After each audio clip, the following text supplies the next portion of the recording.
இவ்ளோ பெரிய மனுஷன் வீட்டுக்கு வந்திருக்காரு. ஜோதி போ, குடிக்க ஏதாவது கொண்டு வா போ. இல்ல எதுவும் வேண்டாம்மா. சிவபதி சார் இல்ல? அது மந்திரி பதவி விஷயமா வெளியே அலைஞ்சுக்கிட்டு இருக்காரு. அதான் கேஸை வாபஸ் வாங்கியாச்சு சார். வேற ஏதாவது பிரச்சனையா?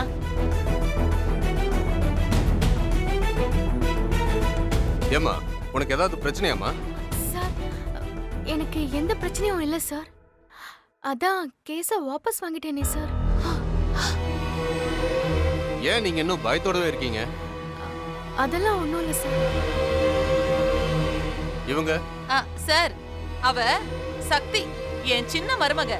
ரொம்ப சாமர்த்தியமான பொண்ணு, நிறைய படிச்சிருக்கா சார். விட்னஸ் நீங்க தானே? ஆமா சார். அதான் அண்ணி விளக்கமா அப்பவே சொல்லிட்டாங்களே சார். ஒரு சின்ன மனஸ்தாபம் சார், குடும்ப பிரச்சனை, ஒண்ணுக்குள்ள ஒண்ணு சிக்கலாயிடும். ப்ளீஸ் சார், நிச்சயமா எந்த பிரச்சனையும் இல்ல சார். சரிங்க வேலு. ஆனா கேஸ வாபஸ் வாங்கினதுனால பரஞ்சோதிய தென்னரசோ இந்த விஷயத்துல இருந்து சட்டப்பூர்வமா இப்போதைக்கு வெளியே வந்திருக்கலாம். ஆனா காவல்துறையோட பார்வை அவங்க மேல எப்பவுமே இருக்கும்.